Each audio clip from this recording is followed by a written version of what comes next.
A very good morning. Welcome to the Morning Bulletin, live and direct from our studios on the 10th Avenue Extension, Greater Estate. This is the Mega TV.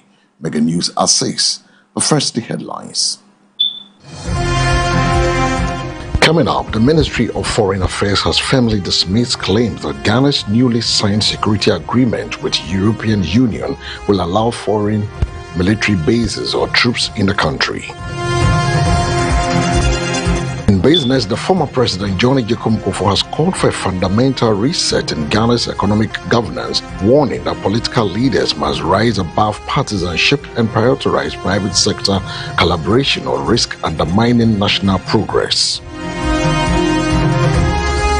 On the international front, U.S. Treasury Secretary Scott Bessent has told the BBC a small bit of economic pain was worthwhile to eliminate the threat of Iranian nuclear strike on Western capitals.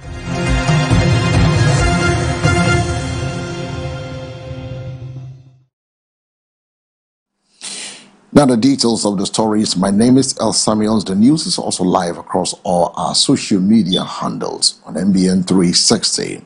The Ministry of Foreign Affairs has firmly dismissed claims that Ghana's newly signed security agreement with the European Union will allow foreign military bases or troops in the country.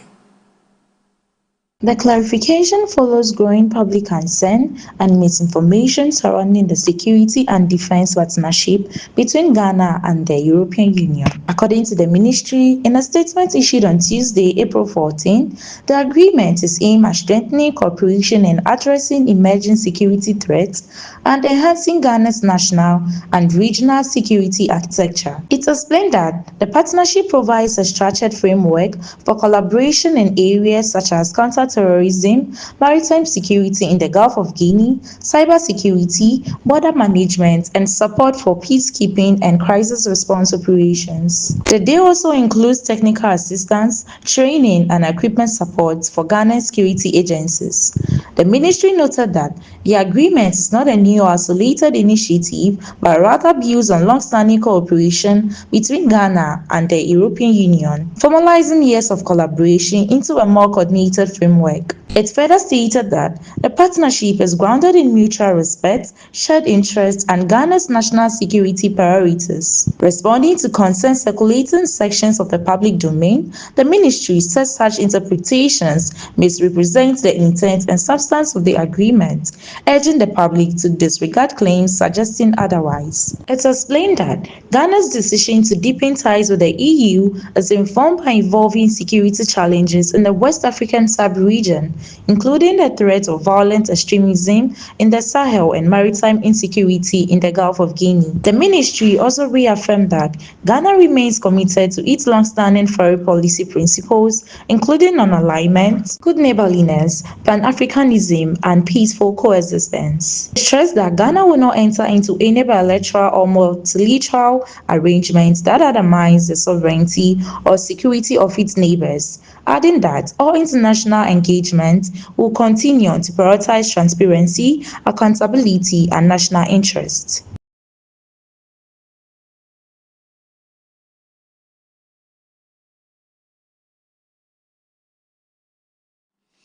Away from that story, a total of 473,658 final year senior high school students from Ghana will join their counterparts from other 4 West African member countries to sit for the 2026 May-June West African Senior School Certificate Examination WASSCE for school candidates.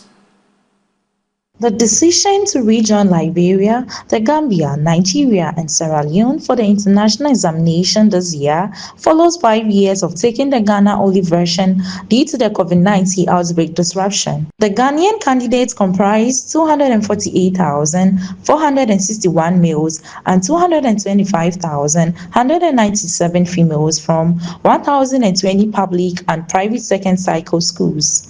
representing a 2.58% increase over last year's figure of 461,736. The head of public affairs of WAEC, John Kapi, made this known to the Daily Graphic yesterday during a briefing on the arrangements put in place for Ghana to return to the matron. He said WAEC has started the process for conducting the examination while the printing of the scripts was ongoing. The examinations are international in nature, which means that we involve every member country in our preparatory stages, especially when it comes to the moderating of questions and compilation of the examinations, he said.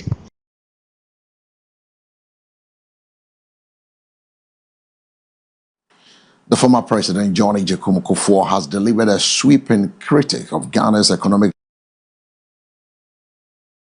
dominance and industry push out entrepreneurs and weakens the foundation of private sector growth. Speaking at the inaugural Legacy Dialogue series in Accra on Tuesday, April 14, organized by the Design and Technology Institute, he argued that Ghana's post-independence model systematically sidelined private initiative with long-term consequences for growth and job creation. He explained that the dominance of state-owned enterprises replaced entrepreneurial drive with bureaucracy, limiting innovation and constraining enterprise expansion. According to the former president, the outcome was not only a policy imbalance, but also the collapse of early private businesses that could have anchored Ghana's industrial base. He stressed that this approach ultimately undermined wealth creation, leaving the country without a strong and resilient business class. Reflecting on his time in office, Mr. Kufuor said his administration deliberately sought to reverse that trajectory by restoring confidence in private enterprise. His remarks come amid renewed debate over how to rebalance Ghana's economy, with growing calls for policies that empower entrepreneurs, attract private capital, and reduce reliance on state-led growth models. In South Asia. But into independence somehow, through ideologies that I dare to suggest hadn't been thoroughly examined, and which must have been very strange to here, to Ghana, to our culture. We started moving into state capture. The state wanted to do everything, not allowing what was a proven natural talent of the natives, private sector efforts.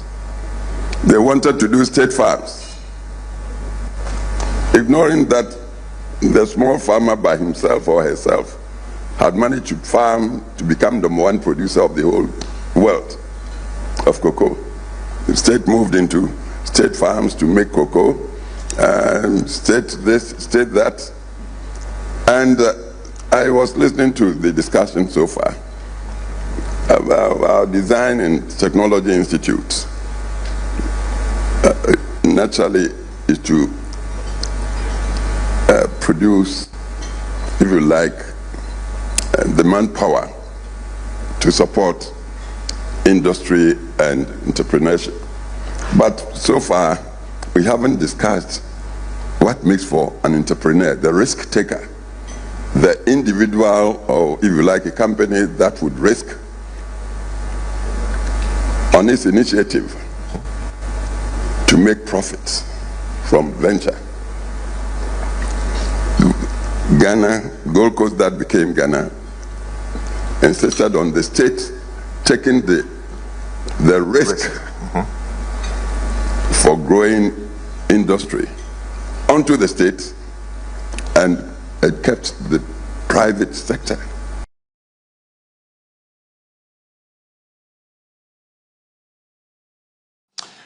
Away from the president, former president Agyekum Kufuor, we go straight away to the business desk, where the former president John Agyekum Kufuor has called for fundamental reset in Ghana's economic governance, warning that political leaders must rise above partisanship and prioritize private sector collaboration or risk undermining national progress. Speaking at the inaugural Legacy Dialogue series in Accra on Tuesday, April 14, organized by the Design and Technology Institute, he stressed that the state alone cannot drive prosperity, urging a shift toward a more inclusive, partnership-driven growth model. Mr. Kufuor argued that sustainable growth depends on a deliberate and coordinated partnership between the public and private sectors, describing it as the foundation for building an inclusive economy. He called for a sort of symbiosis between the state and the citizenry to try to grow the social economy for the people inclusively, adding that public-private partnership should be the underpinning for economic development. He further challenged Ghana's political class to treat economic cooperation as a national priority rather than a partisan issue, insisting that consensus building is critical to unlocking long-term growth. In a sharply worded remark, the former president warned that any resistance to Ghana's economic advancement should not be tolerated. His comments come amid renewed debate over how to accelerate growth, attract investment, and strengthen the role of the private sector in Ghana's economic transformation. After all, the state should encompass all of us citizens as stakeholders in the state. And the state, if it's well informed, should appreciate that it should be a sort of a symbiosis between the state as such and the citizenry to try to grow the social economy for the people inclusively. And so it's a matter of opening up our minds and advocacy, both publicly and even privately, for I like the terminology of public-private partnership, should be the underpinning for economic development. If we will do that, and it should come from our talking more and more, and making sure that our politicians, our political classes, they see this cooperation as something beyond partisan politics. Do you think that can be achieved? It must be. Who wouldn't want Ghana to be far richer than it is now? Anybody who wouldn't want that should be treated as an enemy of the state. But is it plausible? Why is it not? Well, let's try it and see. You know, what we see, what we read at times is scary, as I said. Well, it's because perhaps we haven't joined the debate yet. Okay. And when we join the debate, we would see that bipartisanship might even come together. So with changing of, say, governments from time to time, things that must continue for the sake of society, for the state of the nation, would continue without their being truncated. And that's wraps us for the business news. Now we turn our attention to the international front, where the U.S. Treasury Secretary Scott Bessent has told the BBC a small bit of economic pain was worthwhile to eliminate the threat of Iranian nuclear strikes on the Western capitals. As the International Monetary Fund, IMF, warned the US's dry war with Iran could plunge the global economy into recession, Bessent said the long-term security benefit will be worth it. I wonder what the hit to global GDP would be if a nuclear weapon hits London. I am saying that I am less concerned about short-term forecasts for long-term security, he said. Iran insists its nuclear program is entirely peaceful. The UK government says there was no assessment that Iran was trying to target Europe with missiles. Bessent told the BBC he was less concerned about the economic hit than the risks Iran poses to global security. The biggest risk you can take is one you don't know you were taking. Now, we know for a fact that as the Iranians shot at Diego Garcia, they now have mid-range intercontinental ballistic missiles that could reach London, and we know that they want a nuclear program, he said. He added that US and Israeli strikes had removed the tail risks of Iranian nuclear strikes against Western countries. As the BBC has previously reported, the threat of Iranian ballistic missiles to London is removed.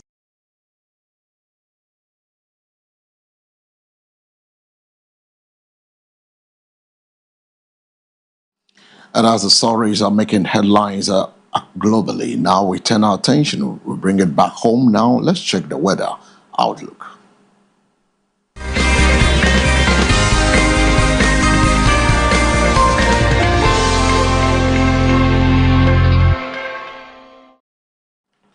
Welcome back. Now onto the weather and its outlook for the next 24 hours, brought to you from the Mega TV Weather Center in association with the Ghana Meteorological Authority. Now let's look out for the 24-hour impactful time this time around. Partly cloudy conditions are expected across most parts of the country this morning, with patches of mist over parts of the forest mountainous regions during the early hours. As the day progresses, periods of sunshine will prevail. However, from the afternoon into the evening, some areas are expected within the middle and transition belts may experience thunderstorms with or without rain. Now, the temperatures for the next 24 hours, the coastline will experience a minimum of 24 degrees and maximum of 33 degrees. Forest, 23 degrees minimum, 35 degrees maximum. Transition, 21 degrees minimum, 36 degrees maximum. Northern sector, 24 degrees minimum and 41 degrees maximum. That does it for the weather and its update for this morning. But before we take a leave of you, a recap of the top stories. Coming up, the Ministry of Foreign Affairs has firmly dismissed claims that Ghana's newly signed security agreement with the European Union will allow foreign military bases or troops in the country. In business, the former President John Agyekum Kufuor has called for a fundamental reset in Ghana's economic governance, warning that political leaders must rise above partisanship and prioritize private sector collaboration or risk undermining national progress. On the international front, U.S. Treasury Secretary Scott Bessent has told the BBC a small bit of economic pain was worthwhile to eliminate the threat of Iranian nuclear strike on Western capitals.